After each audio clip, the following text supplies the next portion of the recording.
Welcome to the Wilson Center, both Lieve Joris and Mauro de Lorenzo from the American Enterprise Institute. I'm going to have Mauro handle the introduction of our distinguished guest this morning, but let me introduce Mauro, and also let me just say just very briefly a word about the center itself for those of you who may be new to the center here.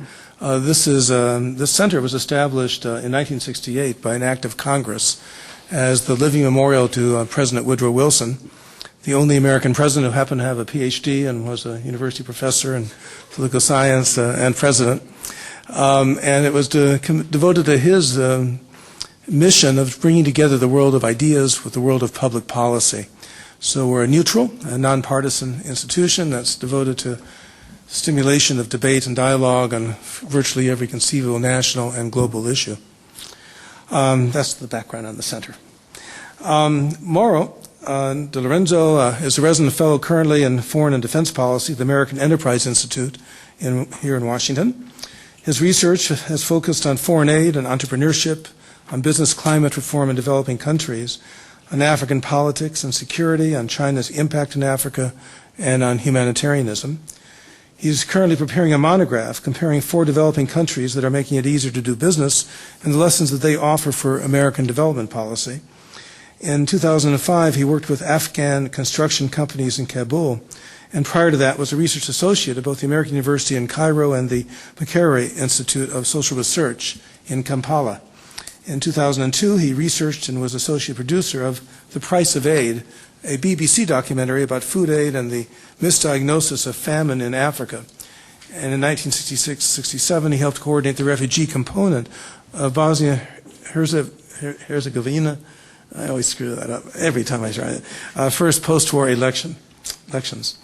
He studied linguistics and cognitive science at the University of Delaware, development studies and social anthropology, University of Oxford, where he was a Rhodes Scholar. Which just brings to mind my favorite anecdote as it relates to the Rhodes. When I was at Reed College, I was the nominee for the Rhodes Scholarship my senior year at Reed. It was the first time in 17 years that Reed did not get the Rhodes Scholarship. Really? I had to live in infamy. More to the point of today's particular program, his dissertation research in anthropology focused on the history of the Banyamulenge community of eastern Congo, the group whose rebellion in 1996 sparked the war that ousted Mobutu. And he has been conducting research in the Great Lakes region of Africa since 1998. We keep passing each other in the region. So I'm delighted to welcome you to the Wilson Center, Mauro. Thank you very much, and I want to thank you and thank the Wilson Center. On my own behalf, I'm sure Lieve can express her own thanks for putting on an event of this nature about a topic whose big picture we often see, but the details of which remain very obscure, and for introducing a book like Lieve's to a policy audience. It's a book which I think in many respects is unusual, but in my view it's the richest and most profound in a way text that you can read to get inside what the wars in eastern Congo have been about, from one angle, but a very important angle, and one which is often only understood at the level of acronyms and conspiracies and plots and negotiations and international organizations. So I just want to say a few words about why the book is such an achievement, and I'm going to ask Lieve to talk a little bit about how she got involved in Congo, and then we're just going to read some passages from the book, and then have a bit of a discussion and bring you also into the discussion until we run out of time. The DRC is and remains, I think, the most mysterious war in Africa, despite the general knowledge that it's a humanitarian catastrophe. It continues to be analyzed and understood and grasped primarily in terms of the categories that the international community uses to engage with it, and not on the terms that the Congolese themselves understand the conflict in all of the different regions. There's very little written in English. And the issues of the East which sparked these two wars, and in fact were at the core of the wars that began the first round of wars in the 1960s, are particularly mysterious. Almost everything that's written or that was written is in French. And the result, many experts still don't understand, I think, really who the Banyamulenge are. They know they're Congolese Tutsi, but maybe they're all the Tutsi, and maybe, Nkunda is a Banyamulenge, and maybe he's not. And there's still a tremendous amount of confusion about what the word means, much less its political significance in the past and now. But the Banyamulenge suddenly became famous in 1996 when their name was attached to the rebellion, which eventually ousted Mobutu. The idea that the Banyamulenge started the war or started the rebellion is both true and false at the same time. There was an issue which they were fighting for, but it quickly got subsumed in much larger issues over which they had little control. But their name continued to be attached to it. But they were a group of people who literally almost no one had ever heard of, and of whom there was virtually no trace in any ethnographic or historic record. In Lieve's book, you're able to see some of the reasons why. In the initial chapters where she talks about where her main character, Assani, emerges from, you get a glimpse of the historical isolation of the high plateau and come to understand why, there was the fact that there was no Belgian colonial presence there at all. There were no missionaries. There were no scholars who went up there until a very late date, and as a result, virtually no records in the files of any kind, which caused a lot of confusion in 1996 as journalists and everyone else was trying to figure out what was going on. The Banyamulenge are actually not even very well understood by other Tutsi, by other people in the region. They're quite different and distinct. They talk differently. They have a different relationship to clans and genealogy, which is much more interested in that than other peoples in the region. And they have a very different social structure, which has led to a lot of confusion and political misunderstanding with some of their sometime allies. It's in fact a much older social structure. It's closer to, say, the Dinka in Sudan or the Nuer, people who still lead a more or less classical pastoral lifestyle, and very different from what you'd find in Rwanda. And you get some sense of that in Lieve's book, this sense that there's no center of authority in the community that could sort of impose political or any other kind of movement on people. Instead, the core form of authority is a religious authority, a theological one, something which Lieve, again, unique amongst anyone I know who's written about the Banyamulenge, grasped and wrote about and saw its significance of, and it appears at several times in the book. Leadership, in other words, amongst the Banyamulenge is not political per se. It's not the people you see in Kinshasa and in negotiations and so forth who are represented as the leaders of the community. Leadership is diffuse and it's based on personal qualities, not based on titles. And the real structure of leadership is often invisible to outsiders because it's based on genealogies, but it's especially based on pastors and people who have a spiritual authority, a religious authority. In other words,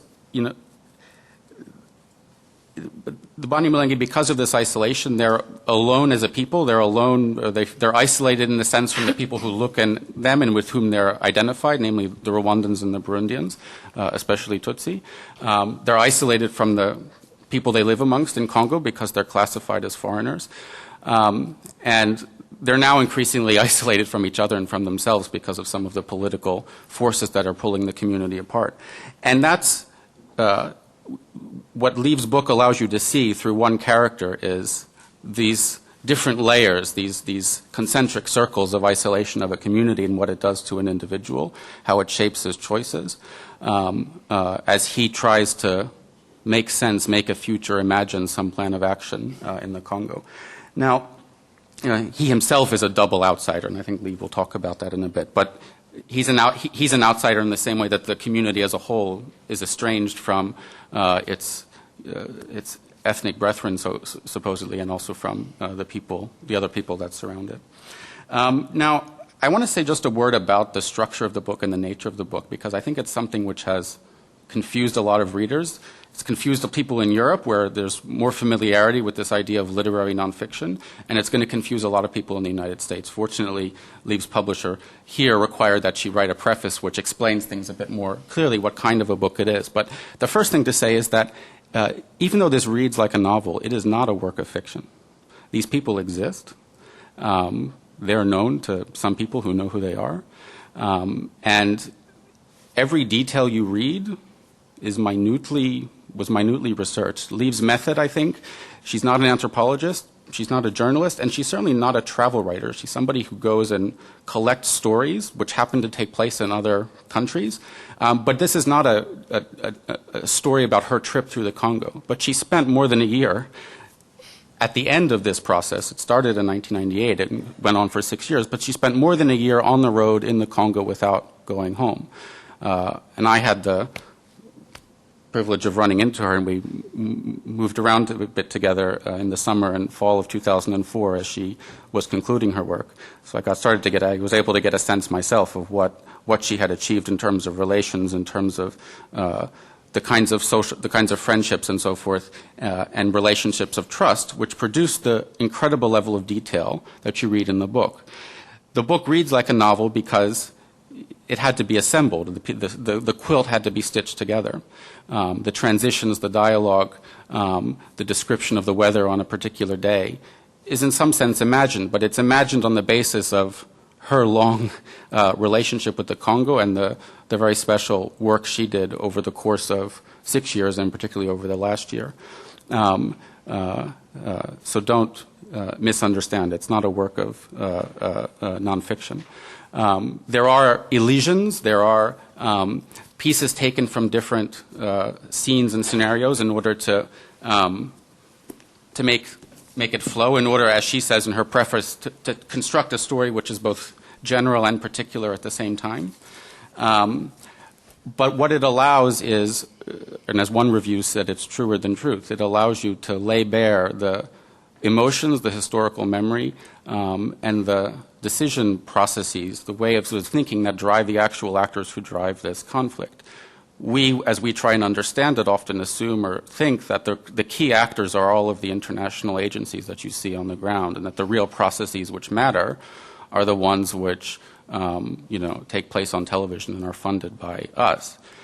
In a way, I mean, you could think of it's like a confluence of rivers that come together, and it's very, it's all these pieces come together, and you have these international things which get placed like boulders in the river, and they divert the flow of the water, but fundamentally they don't change it at all. The real things going on are going on under the surface and then continue to, and that's what determines the course of the country and its future. We can sort of shape in ways if we're clever, but it escapes from our control completely, us, if we're conceiving it as the international community.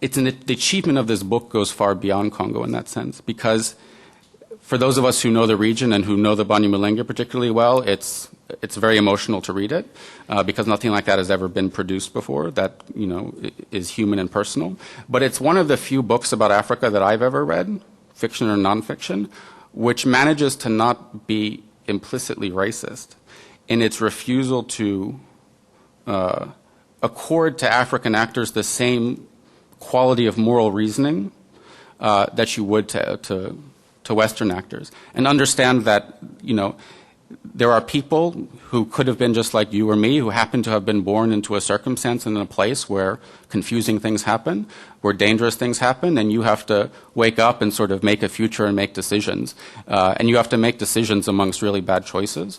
And Lieve's book allows you to see African actors, African characters, who are fully normal, human people with moral reasoning, who understand that they're doing things which are not good and not bad, and understand why. And that, I think, beyond Congo, beyond whatever, that's I think the really the larger achievement of the book. I'm going to stop there a bit. Lieve is a Belgian writer. She's very well known in Europe, but less well known here because not all of her work has been translated into English. In fact, this may be is it the first book that's in English? No, it's the fourth. It's the fourth, okay. As I was saying, she's not a travel writer, as I explained, even though her books take place abroad. What she does is tell minutely researched stories about things that she's interested in. She's worked in the Middle East, in West Africa and Eastern Europe. but she's perhaps best known for her now trilogy of books on the Democratic Republic of Congo.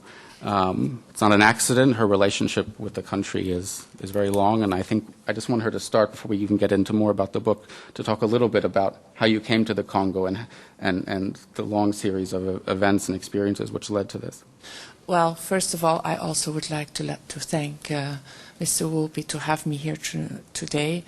I have been for a long time working with his man on the ground, Michel Cassa, because we work somewhere underneath, but sometimes we have to get up and get information from, and Michel was always very important for me. Yes, and it's also good that when one leaves, as I have done now, there are still people on the ground, because I think it's one of the problems of the Congo today, that people fly in and out and don't live with them really.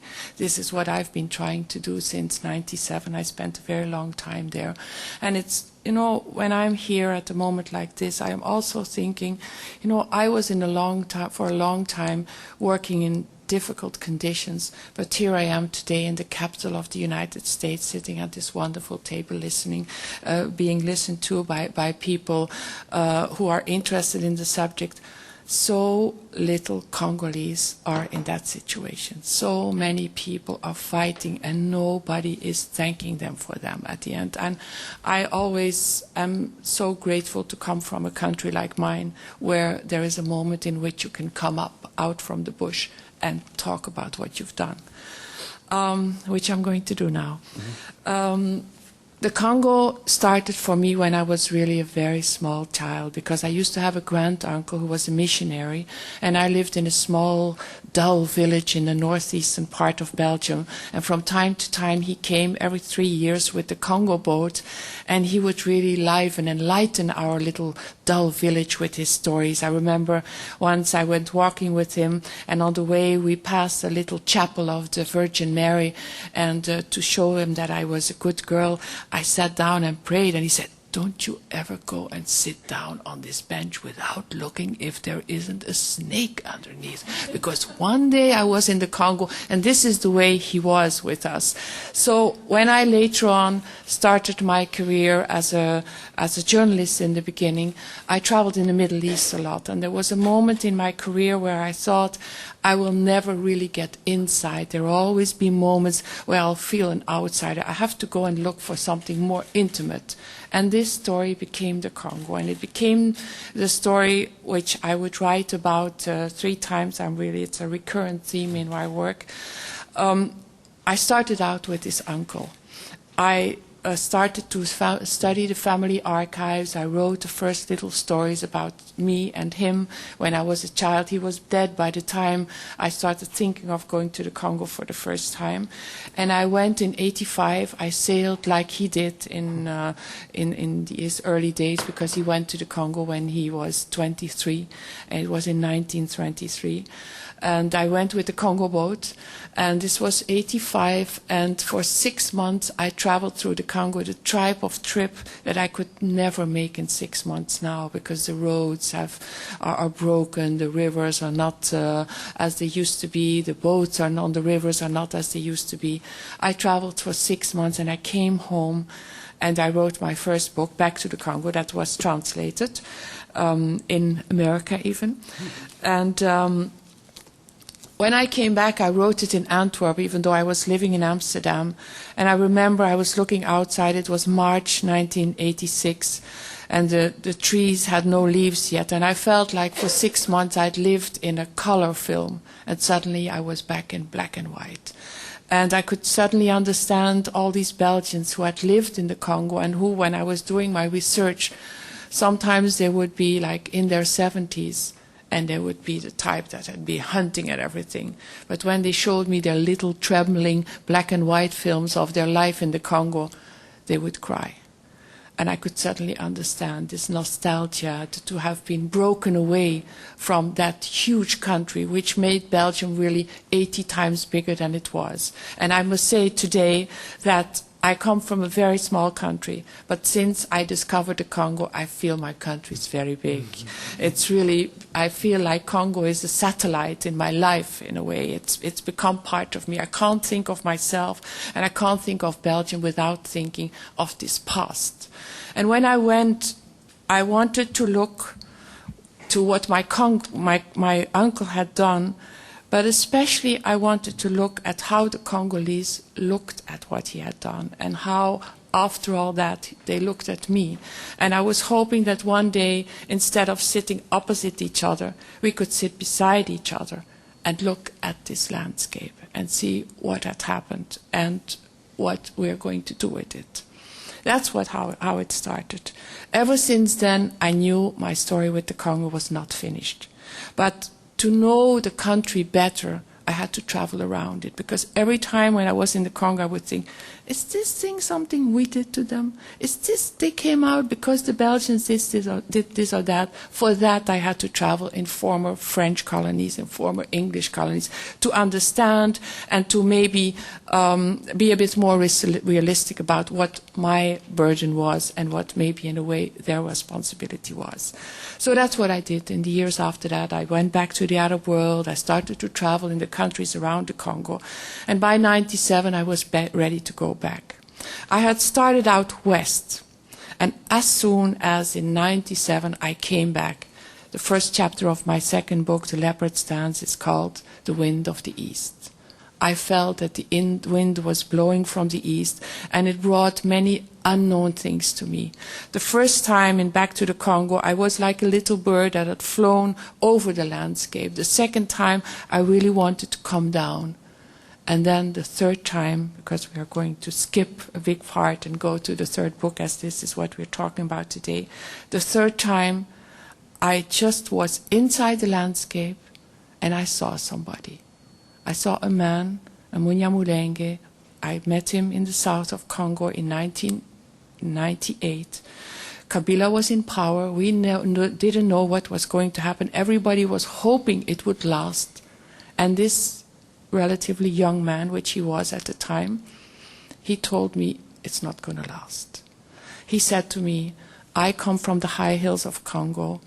I grew up in a place where when we would plant for the new season, we would always first burn the grass. But the first time, it wasn't burnt totally. It needed to be burnt a second time because the earth underneath was still wet. That's what's happening in the Congo. He said the earth is still wet. It will have to burn a second time. When somebody tells something like that to a journalist, writer, you know you have to follow this person. Especially because 2 months later, a new war came, and he disappeared. I thought he was dead for a long time. He himself thought he was dead for a long time, I think. And then suddenly he popped up again. And I started to follow him. And following him sometimes meant to be very far away, because he was also the type who at times, when he was feeling uncomfortable with what was happening, would give long-distance calls. And those were the type that he would really talk. And he knew that he could talk because I wasn't going to ask him the day afterwards, what did you say yesterday? He could cut off the conversation every time he wanted. And that's how it started in a way. I went to the east again. The country was at war. There was a front in the middle. I had 2 passports, one going to Kinshasa, the other one going to Rwanda. And I started to expatriate myself from the Congo. To understand the wind from the east, I had to go to Uganda, I had to go to Burundi, I had to go to Rwanda, because that's what the wind was coming from. And I was in this fortunate situation in which I could do that. And I felt at a certain moment that I had a responsibility towards the Congolese who couldn't do that, and who were inside their wounds and inside their hatred and misunderstanding, and that I had to go and find what was behind the story of this man and his people, because by doing this, I was going to give something to the Congolese, which maybe today, for some of them, it's still hard to understand, but one day they will see, I hope, that I have written a little part of their history, which was very unknown to them, and which was very unknown to the Belgians. Because when I started to document the story, I found out we almost weren't there. So it was for me also a personal quest that I'd arrived in the Congo, in the West, in the country where my uncle has been, because he thought he was in the Congo, but he was just in Bakongo, in the province of Bakongo. And when his colleagues knew that I was going to extend my travels to the big Congo, they said they were very afraid and said it was very dangerous. So I knew that this Congo of my uncle was very small in a way. It was really his village that he had projected back into the Bakongo. And suddenly I was in the east. I was in a total different territory. I was, in some ways, sometimes I felt like an explorer, walking in the high hills of Congo into the steppes of the person who, when he was a boy, was called Zekia, that's how I called him in the book, and later on he became Assani. I'm going to read two little parts. First of all, a small part where you see the boy in his surroundings and where he's making his first trip to the outside. Zekia was about 11 when his mother took him into town for the first time. They set off early so they could reach Uvira the same night. Before long they left the hilly landscape of Irango behind them and walked through the forest as if through a tunnel, over fallen trees rotting in the boggy ground and roots that had wormed their way up to hover above the earth like giant feet with long toes. Then they were in the savannah again, with the fog rolling in over the high ridges all around and streams murmuring far below. The path became narrower and steeper. Stones slid out from under their feet, and his mother told him to be careful. A cow once wandered off the path and fell so far that it lay injured, unable to stand. The lower they went, the hotter it became, as if they were walking into an oven. On the slopes he saw the round huts of the Fulero, hewn out of the thick forest surrounded by maize fields and banana trees. Sometimes they met people on their way up, belongings on their heads or in baskets on their backs. Some had flopped down next to their loads, breathing heavily, wet with sweat. Without a word of greeting, they stared mournfully into space or sighed, "Mamae," as if they regretted ever having set out on the climb. Zekia was walking mechanically now, as if in a dream, bending his knees, breaking with his feet. On the horizon lay a huge flat plain.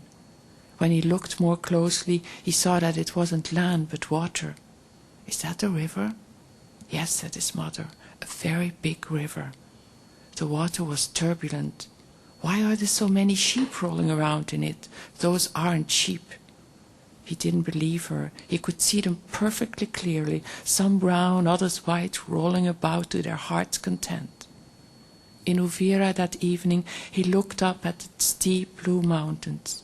They were like dark men with giant hats and long robes. It was hard to believe he'd come from behind their backs. That's how his journey into the world started. And here we find him so many years later. The war has started again. It's late 1990. And he is a rebel leader. A rebel of a rebel, really, because he was a rebel and then he became a rebel again.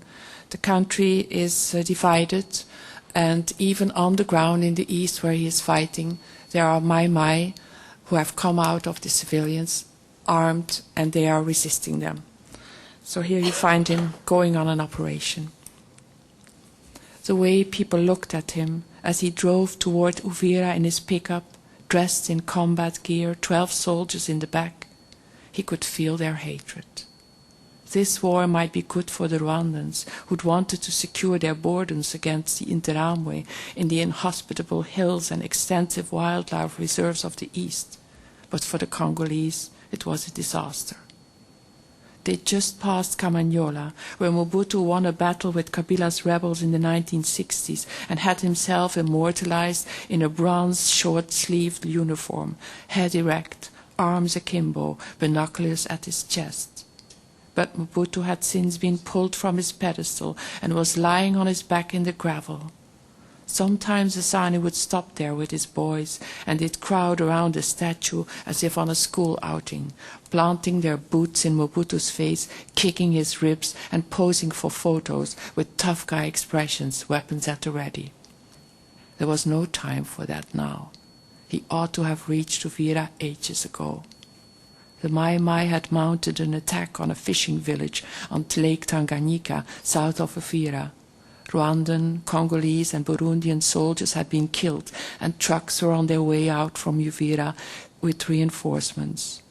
Bad news. Yet more bad news. It was the afternoon of New Year's Eve. The streets of Goma and Bukavu were festively lit, and despite the war, the local retailers had decorated their shop windows.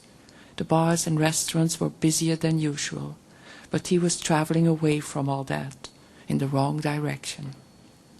He passed a village where women were selling oranges and bananas from roadside tables. There were so few cars here that people walked in the middle of the road.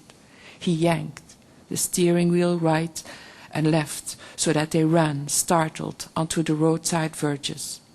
It was a trick he'd learned from a Ugandan soldier. It worked. Even the chicken scuttled out of the way, cackling. A goat crossed the road unexpectedly and rammed his pickup. He heard a dull thud, looked at the soldier beside him, let out a shrill, high-pitched laugh, and forged on. Towards dusk he arrived in Uvira. The sun was setting behind the mysterious blue mountains he'd walked down with, his mother as a child, but he didn't see them.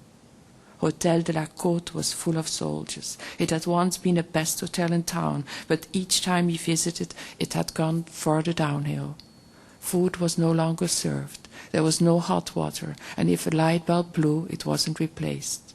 The soldiers hardly ever paid for their bills, so the manager was letting things slide, hoping to discourage the unwelcome guests. "Is my room available?"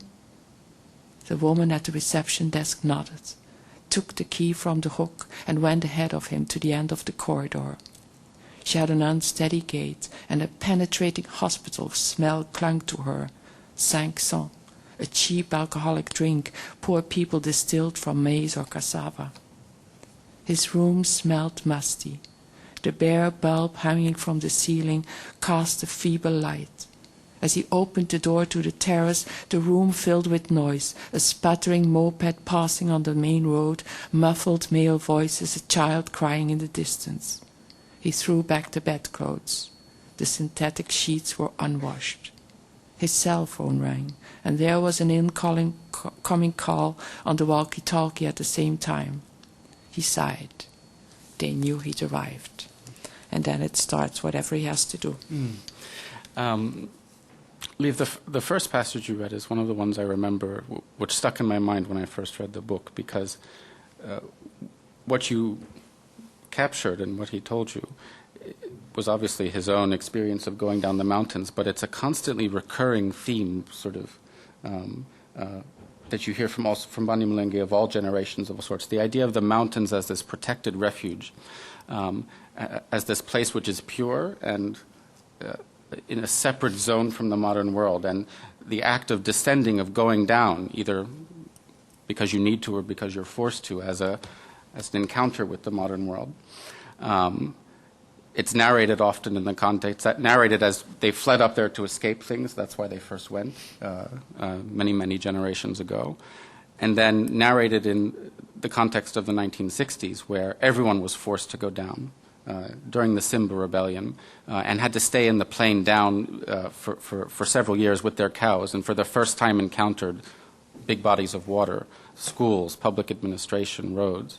And started to understand that the isolation which they had sought, which they had demanded and required by keeping the Belgians, keeping missionaries at bay in quite an aggressive fashion, was in fact now a major disadvantage in this new Congo. But always told, or often told through these images of movement and up and down in the mountains and looking back at them. I knew an old woman who couldn't go up anymore. She was about 80 or 90. And she insisted, she made her son find her a house in Bujumbura where she could step out of her door in the morning and look at the mountains across the lake. So powerful for her was the image.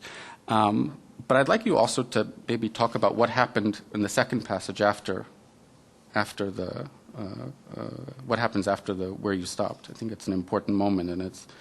Well, I think that people who read the book, they will know. I don't need to talk about this now. What you said about when they were young and go down, I thought this image of him seeing a sheep in the water was such a beautiful image, because he takes with him the reflection. He sees the reflection of what he's been living with. And I think that very often when the Congolese say that the Banyamulenge are like mercury, they don't disappear into a landscape, it's because where they come from is so far away from what they find when they come down. And you often see them in Uvira walking hand in hand, because there are so many things that make them different from the landscape around. One of the things I discovered when I started to travel into the young years of Assani was that there is a lot of shame. Some of the ways people live up there are what we would call medieval.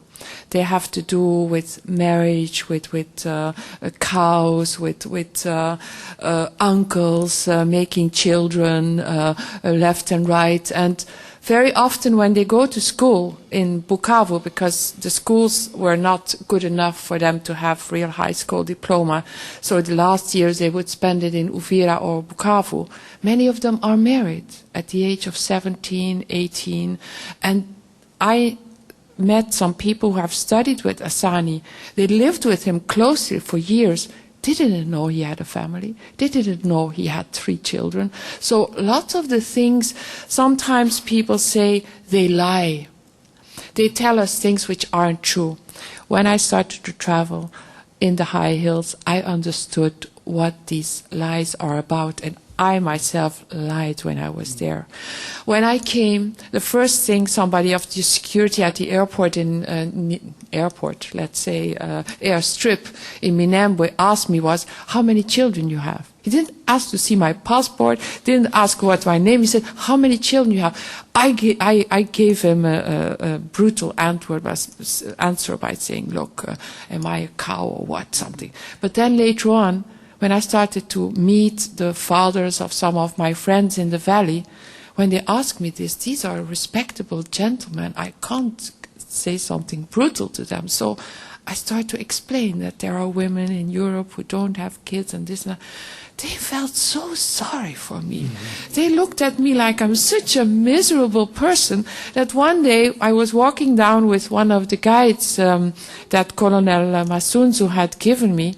And I said to him, I think I have a problem, don't I? He said, yes, you have. He said, what shall we do about it? He said, what do you think? That's the way they always talk. They don't say, I'll do this. They say, what do you think? I said, how about me taking some kids? Oh, thank you, he said. I said, one girl and a boy. He said, yes, thank you, because he knew that the problem wasn't going to be resolved if I had 2 children that were women, girls. So I said... And then, when he knew that I understood that I should take kids to be respected, he started to talk. He said, if an old man would meet a woman like you and know that you have no children, he won't tell you anything. Because words of somebody who doesn't have kids, they don't carry far. They will not travel. These words will just get stuck somewhere. And also, they won't know, you won't live on. When you die, you're finished. And they will think you lie. They don't think that you can tell something important. So when I understood this, I started to travel with my guide. And wherever I came, I'd say, I have 2 kids. Mm-hmm. And of course, I made them a certain age so that they wouldn't say, why aren't you with them? Why are you here and your poor kids and this and that? So whenever I started to dress these kids, they were 19 and 20. One was studying biology, the other was studying literature. I gave them the names of the children of my younger sister. And then whenever students asked me, because I would talk for students and I would talk about writing, and first question would be, how many children you have? And then I would tell them, I have 2 and this and that. And suddenly I start to feel sorry for these kids. You know, their mother is so far away, and look at them. And I started to understand what happened to me. I had started telling lies, and I started to believe in them.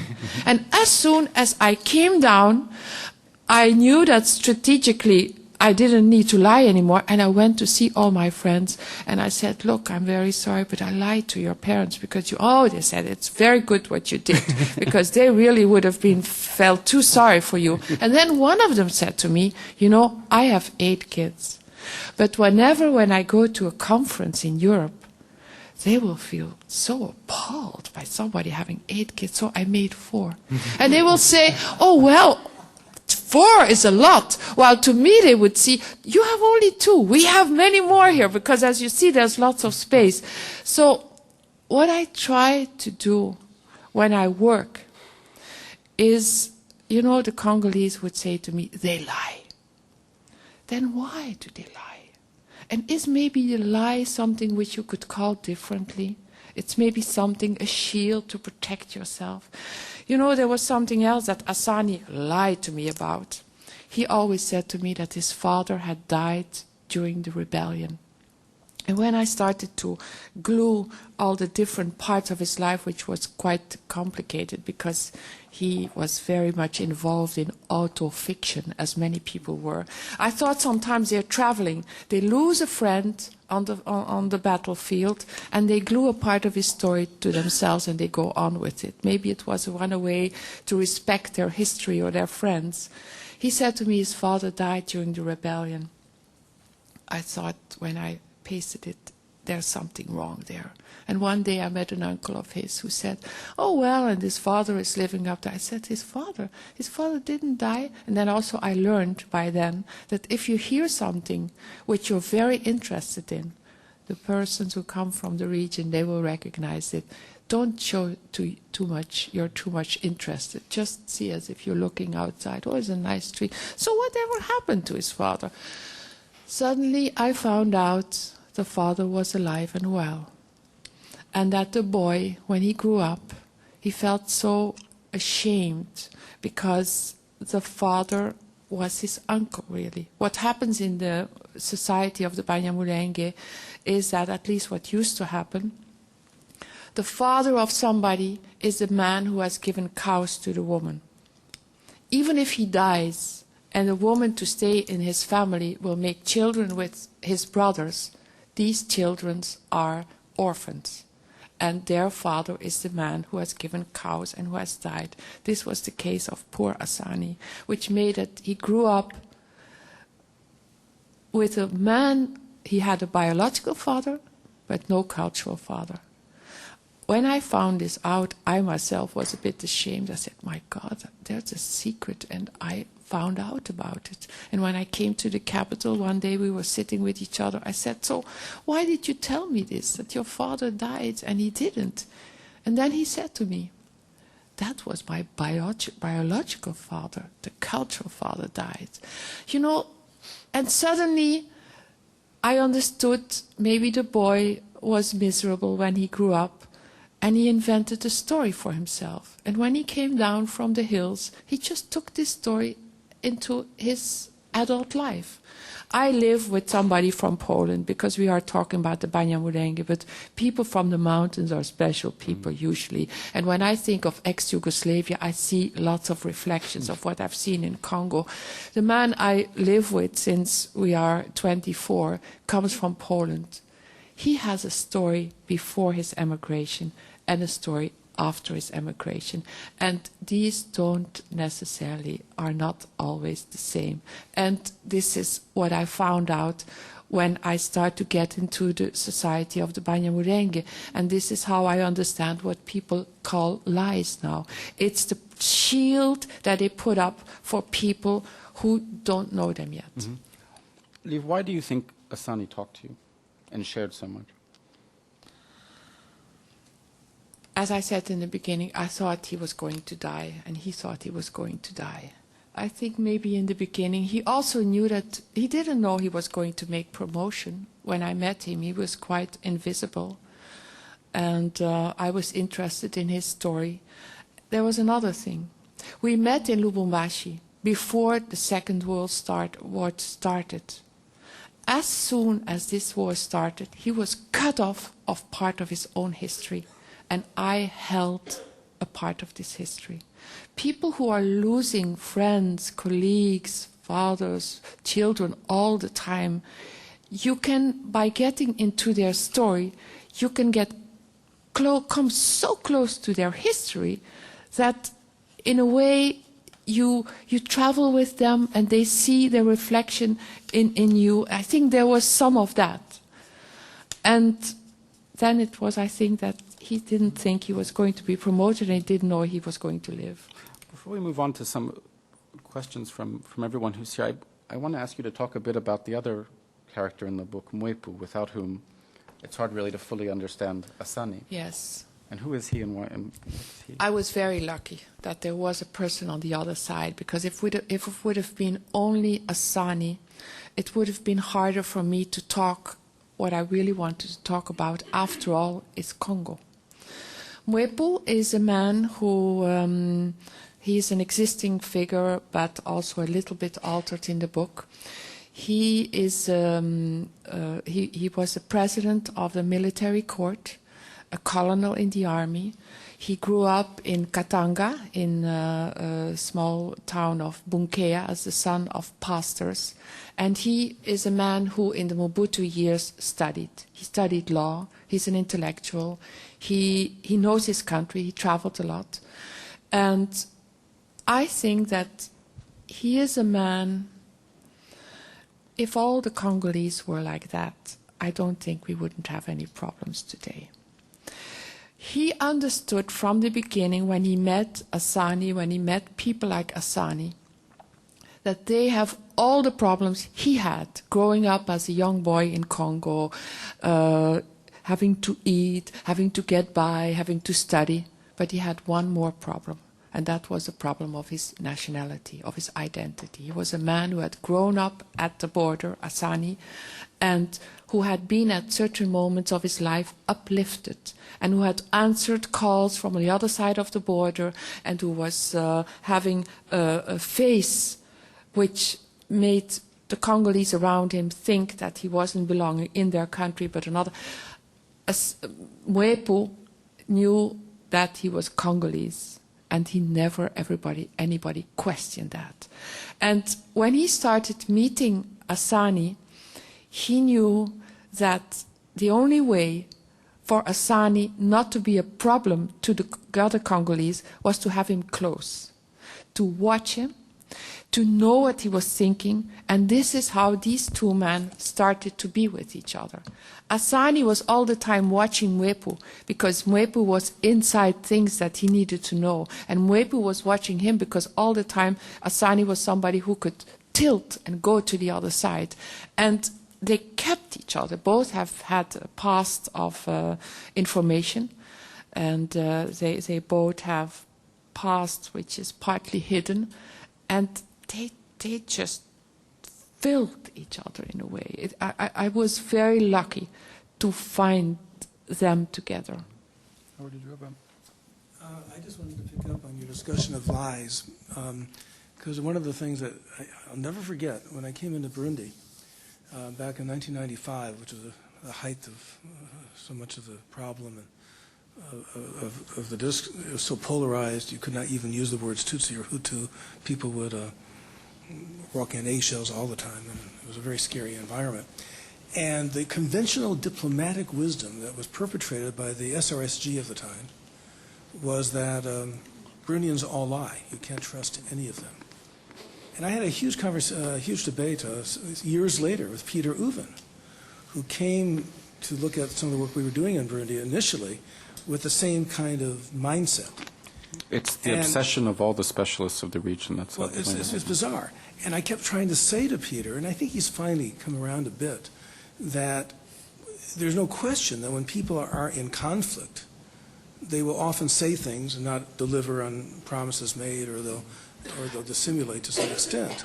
But that's a consequence of the conflict, of the division. Yeah. It is not a consequence of the traditional culture. No, it's also a consequence of, well, Well, just to add the political point that really drove me nuts, because if one in fact accepts this as a consequence of traditional culture, that everyone lies to everyone, then peacemaking is impossible. Because if you can't trust anyone, I mean, if the premise is never can you trust anyone as a matter of cultural roots, but it's also a question basis for building peace. And I never was lied to in the Congo. I mean, in my work in Burundi, rather, I never had the feeling that my interlocutors lied to me. They oftentimes not always, would deliver on promises they made to others because things were so tense and difficult. But it wasn't, but the interpretation of it was very different. There's that phenomenon. There is a difference, it seems to me, in the level of frankness among different ethnic groups. And the majority of the Congolese who are not in the East, sorry, thank you. And the majority of the Congolese who are not in the East have a level of openness that is specific to their culture and which is in contrast to people in the East. Now, I don't know how to cut the people in the East. I don't know enough about that.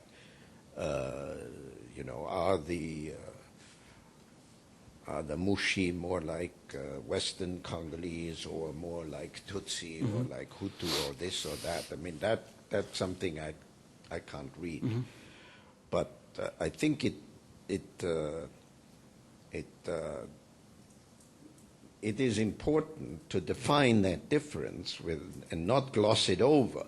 Now, the word lie is an absurdity because within a certain culture you don't necessarily lie, but you have a way of speaking and a level of privacy that is different from another culture.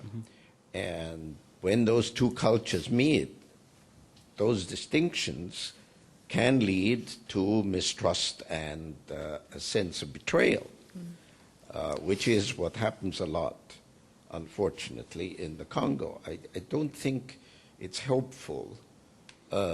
It's certainly helpful to get rid of the word lie, but it's not helpful to gloss over that distinction. But even as you've described it, Herb, you described it in terms of when different ethnic groups encounter one another. And that reinforces, I think, the point I'm making, which is that what people often interpret as less than candid responses or dissimulation or what have you, is, I would argue, a function of conflict much more than it is a function of traditional culture.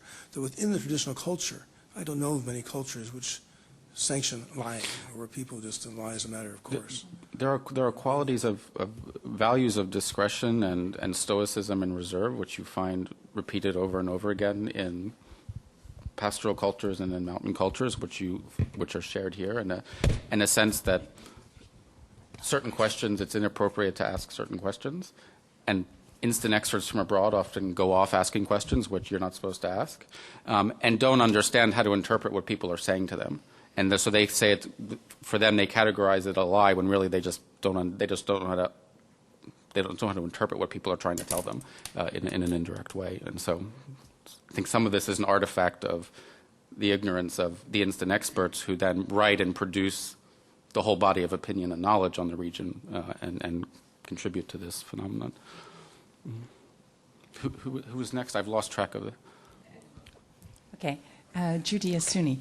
I would just like to say that Janet Anderson, who was a BBC correspondent in Nigeria years ago, we were just saying before this started that there are so many levels in a society that it takes you a long time to get down underneath them. I had lived in Nigeria almost 30 years when I read a book and I thought to myself, oh, I see, that's why such and such happens. So it takes many, many decades sometimes to get inside a society. I've really enjoyed your presentation, Lieve, because I'm embarking upon writing my autobiography as the mother figure for the Niger Delta militants. And I'm interested in this. I know, it's a strange role, isn't it? Because I've been working in conflict management in this area for a long time. And it correlates a lot with your idea of the Rebels Hour, and I've been thinking about how to present. We had done the life stories of these guys, and we were trying to figure out how to do this. And I think I'm now looking at how my life intersected with the lives of these young men. And I've thought about writing, first of all, a fiction, and I always said it must be a comedy, but I think it will have to be factual. What suggestions do you have for protecting the identity of these fellows if it is indeed a nonfiction? Because when you really expose, you get inside their minds, by force you're exposing a lot about them that could be dangerous to their safety when this comes out. As I say in the beginning of the book, this book is based on real characters, situations, and places without ever coinciding with them completely. I change names, I sometimes change condition. I construct a story also. There are moments where I wasn't there. I just, how to say, I didn't make it up because I could only make it up. For instance, you will rarely hear Africans comment on landscape. This little passage I read where you have these trees and all this, I went through this. I had to go this way. I went from the small village where Assani grew up down the hills to Uvira, and I was looking at the landscape. I was trying to describe. So it really is my story in the end. What I did, for instance, first this book came out in Dutch. There's no real problem there yet. And then it came out in English, in French. I went to the Congo. I spent 5 weeks. And most of the people in the book read the manuscript before it was published. So I've done this before. It's not my first time. I wrote a book called The Gates of Damascus, in which I live for 6 months in Damascus in a remote district together with a woman whose husband is in prison for political reasons. I was very afraid for her because she was totally unprotected. And I went, it took me half a year just to get everything ready for the French book to appear. So I think that what's always been important, you know, the book is finished, but the head, the hands, the legs of these people are outside of this book. So it's just a little part of them they walk on with. And I always want them not to be hurt by this book, because that's not what I'm trying to do. And when I was writing this, I always thought this shouldn't be a wanted poster on which Assani is exposed. I'm not making his trial. I'm just trying to understand what people like him are made of. And what helped me during the research, because, you know, there are some very gloomy parts to the character of people like this. And what helped me a lot in doing the research was to go down to his early years, to the time when he was still innocent, when he hadn't been touched by the bad things that were about to come when he grew up later. And this helped me a lot to maybe I entered with him into the tunnel. And I think I make the reader enter into the tunnel. The other day I was in New York at the Penn Festival, and I was on the stage together with a Danish colleague who had written a thriller about people giving each other hell at the genocide office in Copenhagen, Danish people. And he'd been reading the book all night before coming to the meeting, and he said, you know, I finished liking this guy, but I shouldn't somehow. And I thought that was good, because since I started traveling in these difficult countries where I often am, I always think, what if this would have been me? You know, I grew up in a totally protected environment.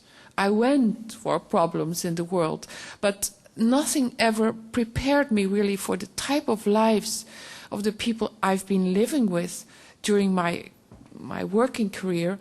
And always when I'm there, I think this could have been me. This is what I try to do when I'm writing as well. So as for protection, it really depends from person to person.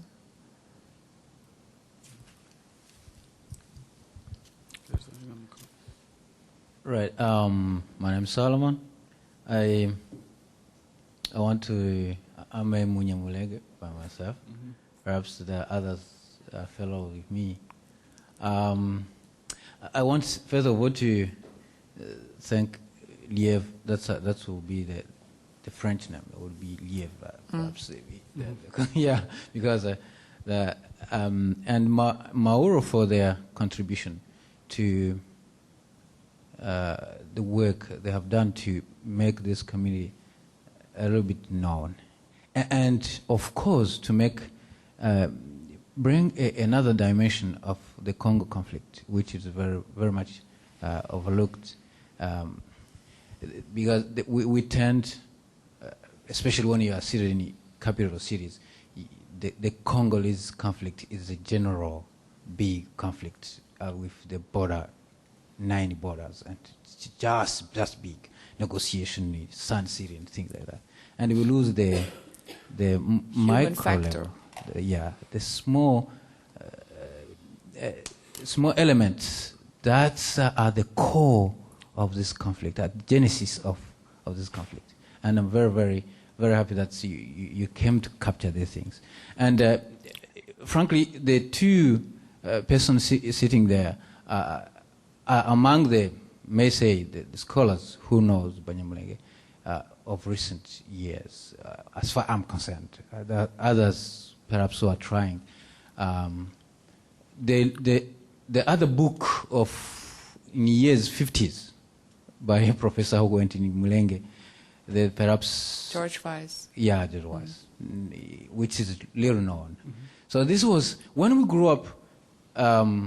We had a sense that we are lost somewhere in mountains, and part of it is that no one can understand who we are, even the political.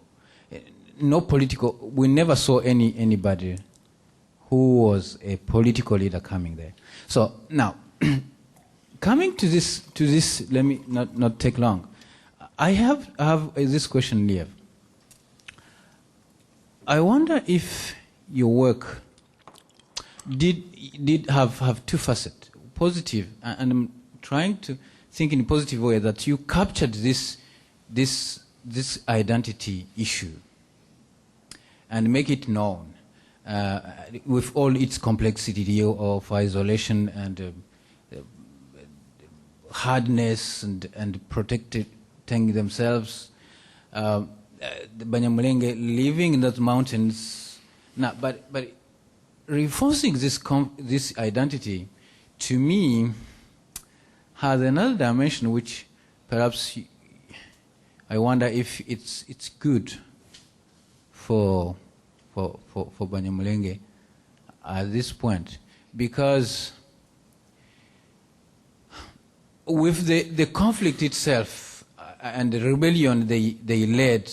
And the army they created, they may have created perhaps a certain kind of hegemonic structure, meaning that they created power in which they may have even abused in a part of the times, and wonder if reinforcing this identity wouldn't be another part of it, which... I'm not thinking about writing this way. Yeah. I'm not a politician. I'm not into these things, not at all. So I just think it is good for certain things that we have wrong ideas about to be clarified, really. I think that this is what the type of writing I am doing is about, and I don't know. I think the reader should decide. Also, you haven't read the book. I think no. It's good for these things to be talked about. I think yes. Read the book. My name is Tony Gambino, and I've been going to the Congo since 1979, and I have read the book, and I think it's beautiful. So thank you very much. I have two questions.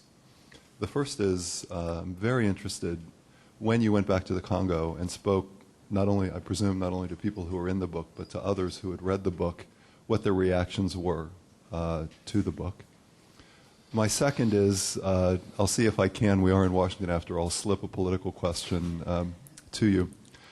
One of the things that I thought you did really well, that I found so striking, was that Assani is surrounded by child soldiers. And he just assumes that as a natural thing. And you don't even comment on it. You take it as a natural. Yet, of course, there's an international standard that makes this absolutely unacceptable, absolutely illegal.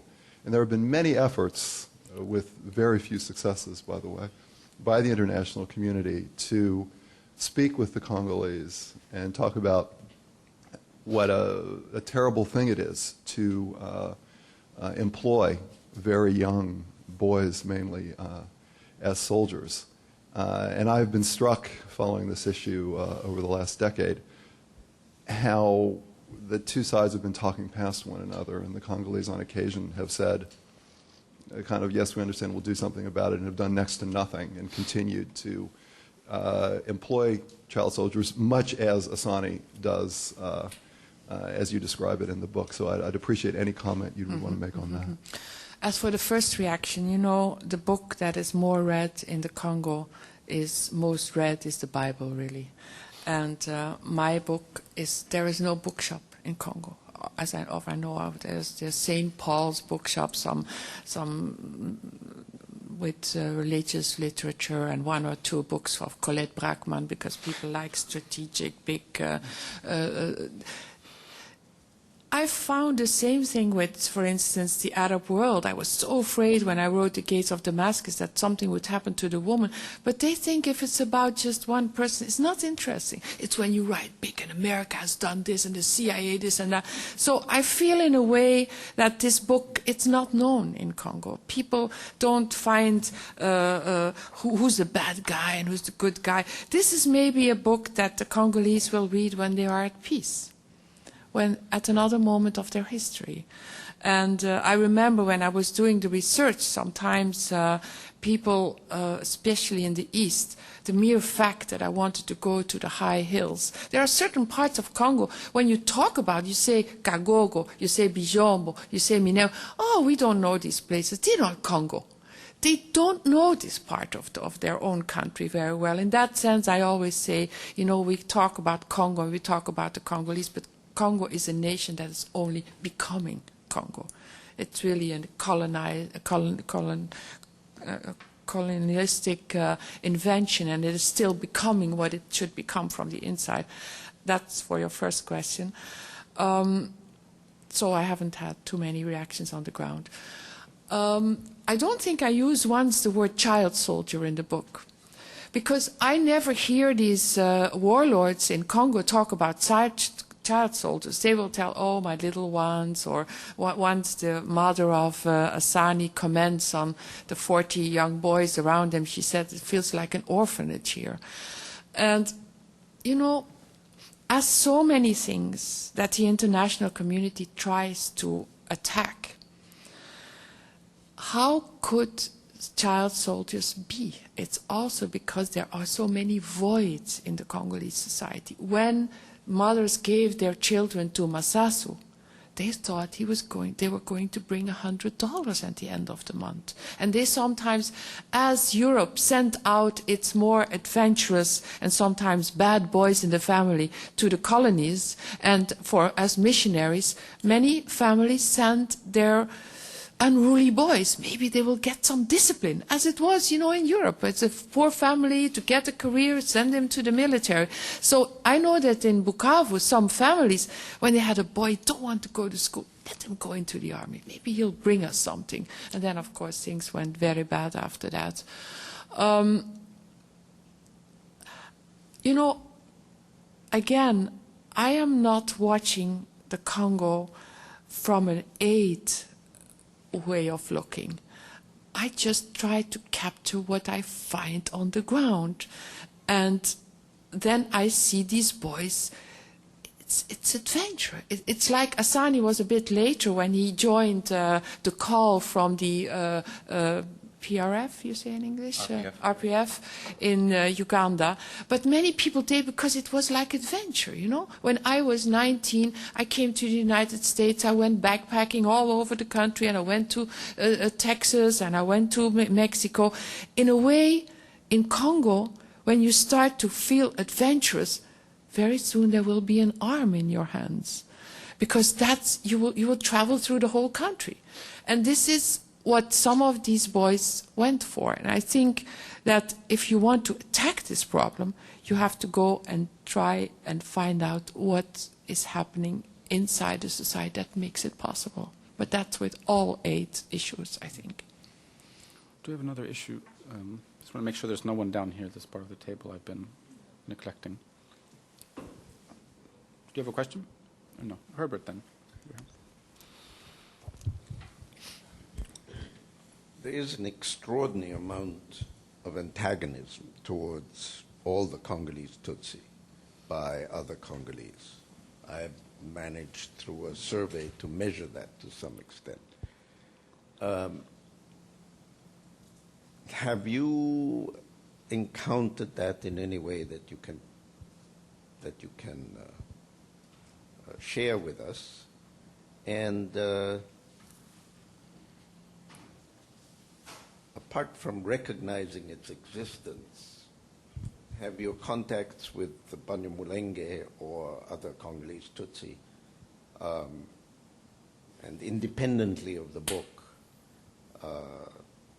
allowed you to draw any conclusions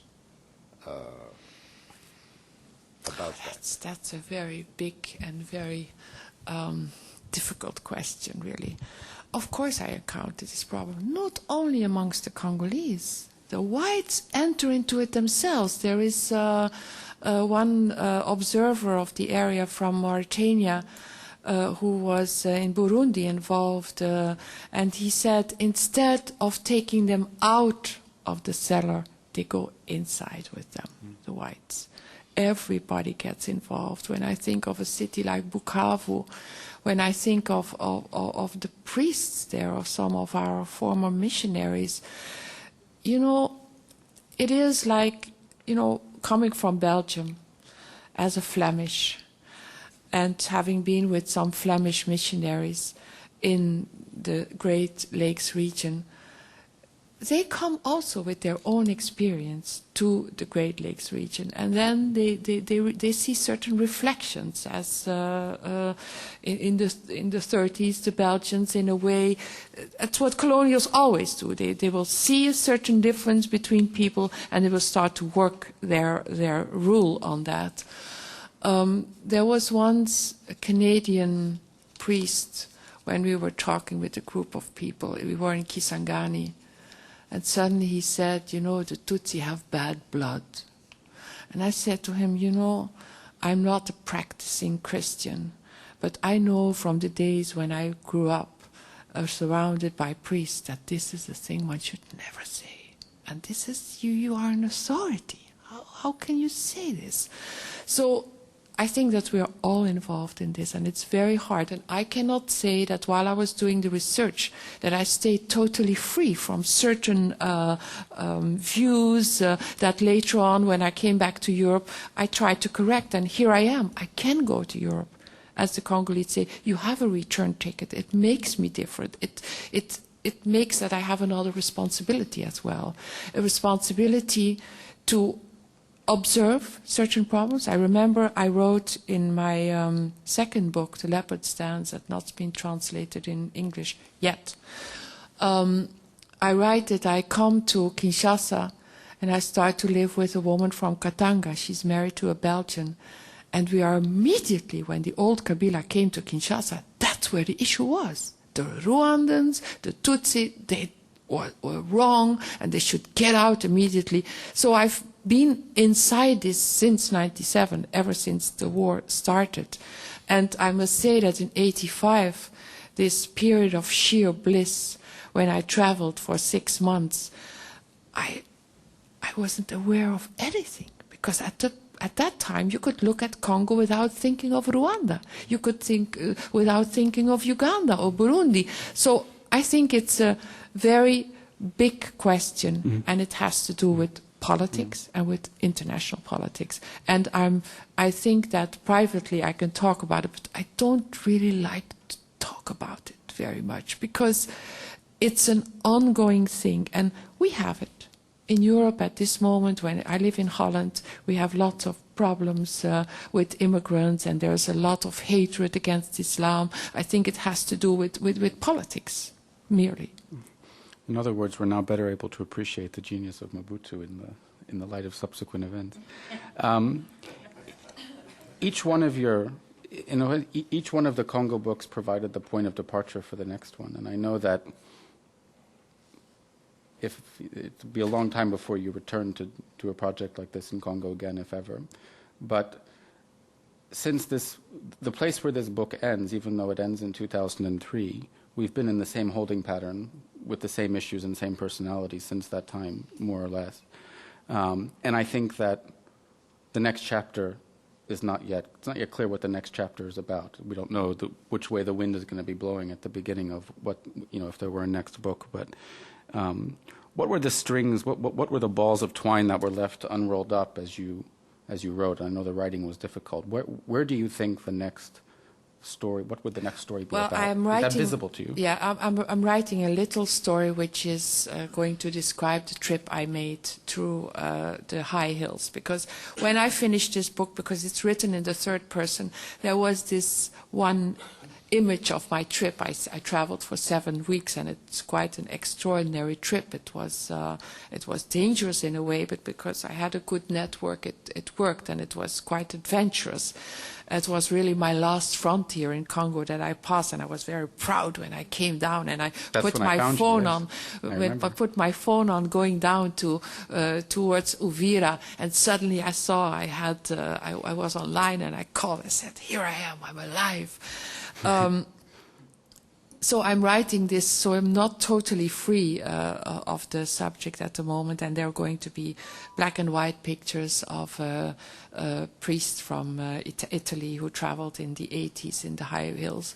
So that's a little story I'm still doing.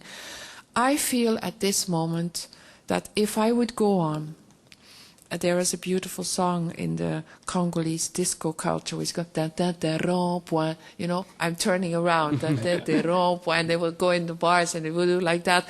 If I would stay on, if I would want to write again now, I think I would become cynical. Because with what my little village brains can see, everything that I have seen, I've written it in this last book.